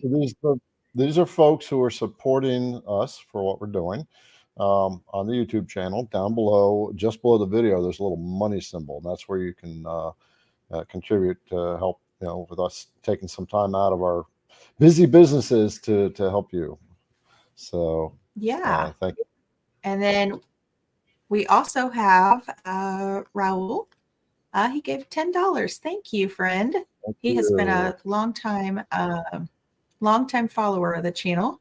We also have a couple more I just want to pop out here. So we also have Mad Dog. So we have Mad Dog. He gave $20, but is also asking a question. Go ahead. Sorry. He says, I was just going to say, he was the guy who was walking around with me all, for 3 days at the AWI Fest. He was doing all the video for me. Yeah, I've met Mad Dog. When you're going to the channel and you're watching the any of the videos that I did, the interviews of the different machine companies, then Mad Dog is the one that's holding that camera. And while we're doing an interview for 10, 15 minutes, he said his arm was getting so tired holding that camera. I go, Kyle, you met him. Yeah, we went to dinner with him. We had a good time. Yeah, he took us out to dinner. Yeah, Mad Dog treated us. Really nice place. Very cool. That is awesome of you, Mad Dog. You sound like a cool guy. So he is asking, have Garrett or Kate used Kyle's course? Great show tonight. Thank you very much. And Kyle and I actually were chatting about that just before the show, and I'm going to start looking over his course. I have quite a few women that have mentioned his course and have been asking me numerous questions about it. So I'm going to start diving into it, and I look forward to the full experience to really help my ladies out and say, he's got a course for that. He's got a class for that, so we can really, get that education out there. Yep. All right. Yes, I am signed up for it. Yes. Actually, very good question. All right. And our last donation of the night is from Michael Heron. Thank you, Michael, very much. He says, I appreciate the time you all contribute to help others. Garrett, the bits have been great. New to CNC about 3 months. Thanks for all the resources. You're welcome. That's awesome. And you've got two other resources right here. All right, you have Kyle, who teaches the software. Kate will do one-on-one. She's the sign making expert. She's an expert with the epoxy. So you got them all right here. And you got more. You Yep. got Mark Lindsay hanging out there somewhere too. Who creates Yeah, a lot of I see content. Mark in the comments. Yeah. Oh, sneaky in. Hey, Mark, how you doing, Oh, bud? he's How been you here doing, all the friend? time. Oh, see? Well, I've been Yeah, watching, trying to maintain all of our our questions, so I don't get to hang out in the comments anymore. I used to do that, but now we have Julianne that gets to do that. She gets to have the fun and see what you guys are all chattering about. Right. Um, Thank you all for contributing to this. Yes. Thank you very much. All right. So it is we've been on about an hour and 45 minutes. How many more questions do you guys want to take? There's 10 more sitting out there. Let's just see if we can knock out the 10. If we can't, then we'll knock it off wherever. All right. And for let's those do of it. you who have asked questions after 9 o'clock or after 8:45-ish or so, there's just too many questions to take on. So we do apologize for not being able to get to everybody to ask questions after about 8:45, 9 o'clock. Yeah. But that just shows there are many. that just shows us a demand for Kyle. So we'll Yeah. just have to bring him back on again.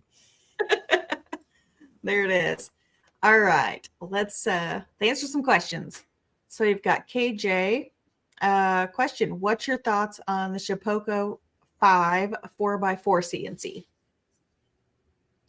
I personally don't have many thoughts on it because I don't have no experience with it. I do know a couple of students of mine that have it.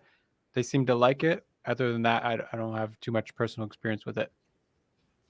Yep. I've never laid my hands on one or seen one, so I can't say.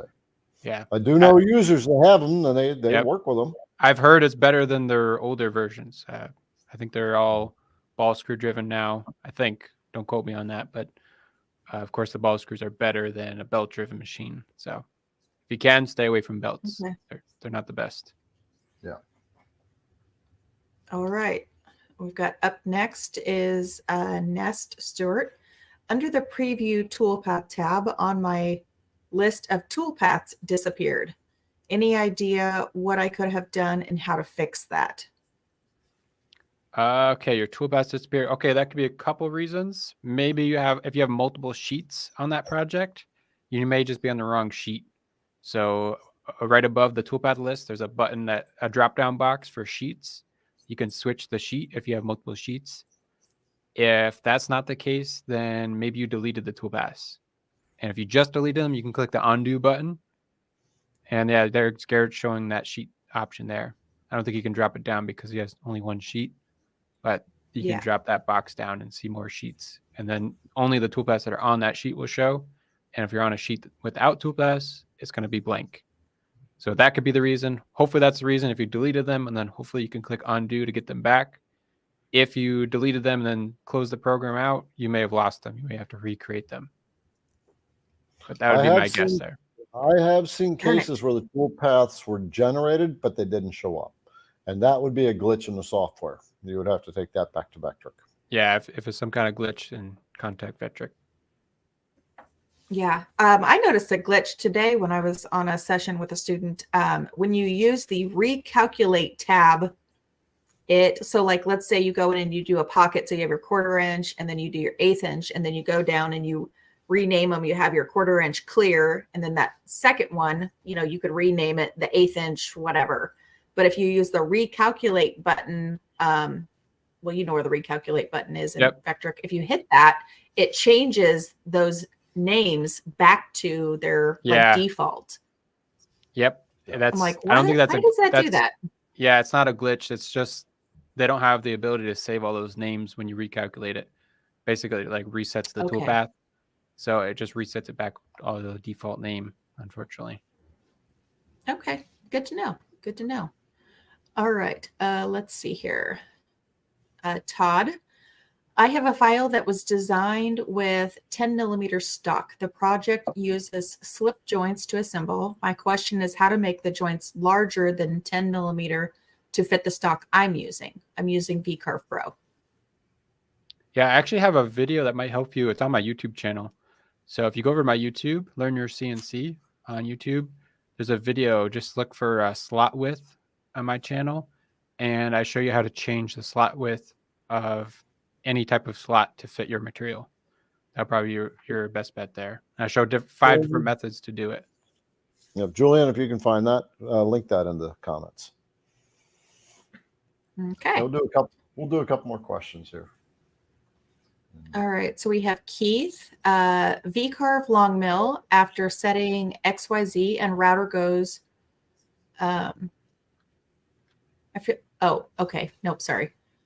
Let me start over. I thought this was a question we had already answered. V-carve long mill after setting XYZ and router goes to start. How do I raise my router to install the dust boot and get back to my 0 setting? I know how it goes on. It's getting back to 0. Yeah.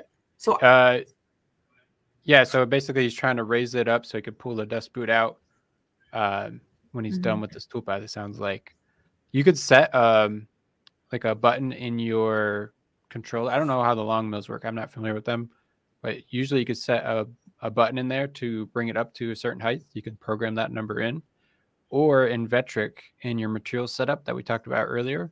If you go to toolpaths and at the top you click set, and at the bottom there's going to be your settings down there.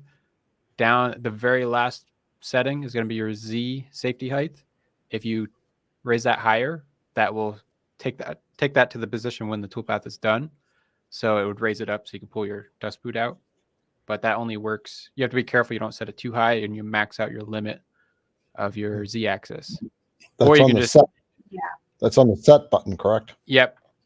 Yeah. Okay. And then alternatively, of course, you could just jog the machine up, pull the dust boot out. That's generally what I do. It's not too hard, but it is a little annoying sometimes when you got to jog it every time. The set button is at the very top on the material setup side. Yep. When you click that, down at the bottom is where. Yeah, it's covered up right now, but yeah, it's the very bottom there. Yep. Yeah. Z gap above material. Okay, so we got to knock out a couple more questions, but before we check out, we've had Kyle Ely on, and he is the Vectric expert here, and he also has a course which you have now learned a lot about his skills, and he just like spits out the questions, the answers. I got to sit here and think. Let's see, where's that again on the software? I got Vectric running through my blood. It's just it's just natural for me now. Just coursing. Right. And so this is just a taste of what he offers throughout the course that he offers. And so if you're doing the Vectric software and you're debating on it or you're struggling with it, then it's best to get the proper training. We invest in our machines and the equipment, the bits and all that. Invest in the what you really ultimately need to know anyway is how to design so you can make that machine do what you want it to do. Kate does one-on-ones. IDC Woodcraft is your router bit company, right? And I'm always coming out with new products as people ask, and I've got 2 new products coming out. Actually, 2 products and a new set coming out.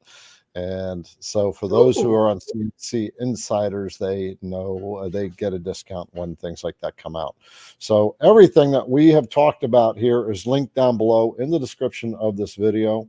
If you're on Facebook, it's linked up above. So I would Kyle currently his course he's doing Black Friday like a week late. He can't let go of Black Friday. So 25%. No, it's generous. He's generous. I figure everybody last week everybody's getting hammered. I know my inbox was 10 miles long, so I figured I'll get everybody the week after when it's settled down. Hopefully they're not broke by then. That's so smart. So if you've been sitting on the fence, if you're sitting on the fence, this is the time. He's doing 25% off to the end of the week. All right. Yeah. Yep. And all right. So I did want to bring out one more donation that we had. Lucky Duck Woodworking. Thank you very much. That's very generous of you. Thank you. Thank you, Lucky Duck.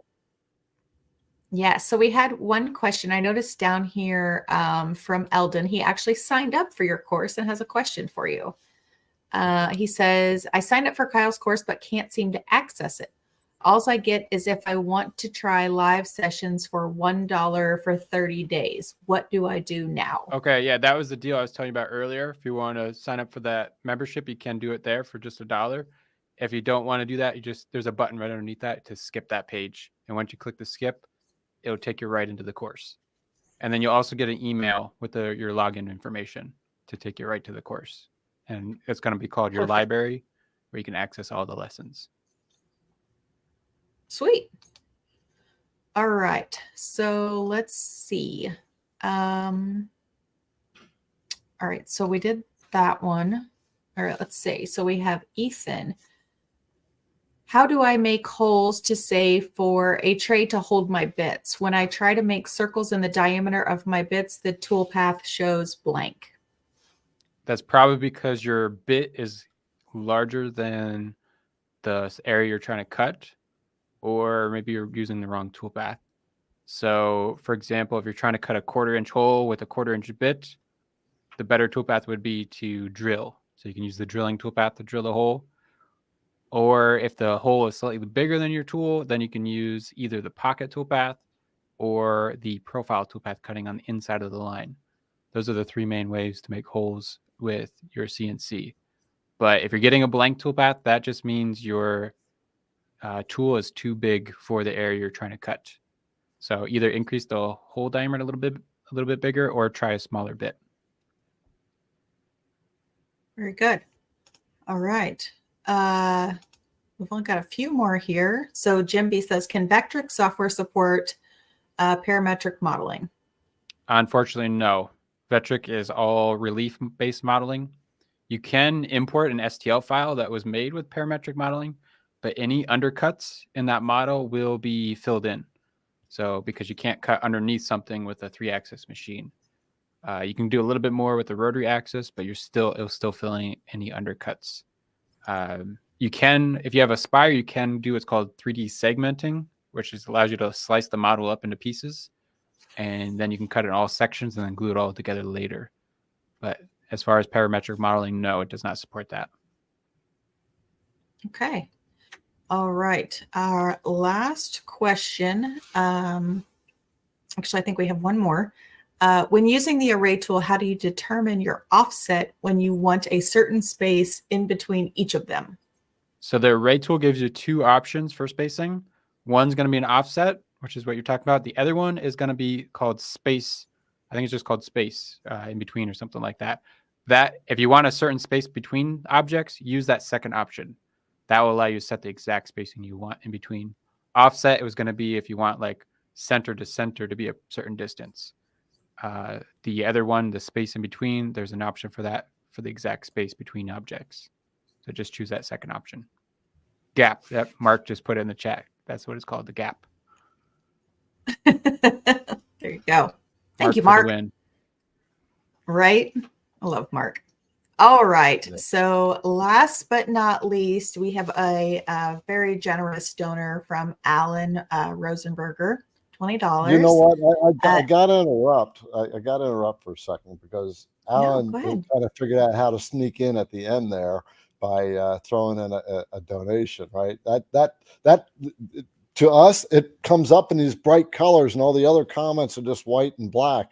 And you know, when you make a donation, of course, we have to respond to it.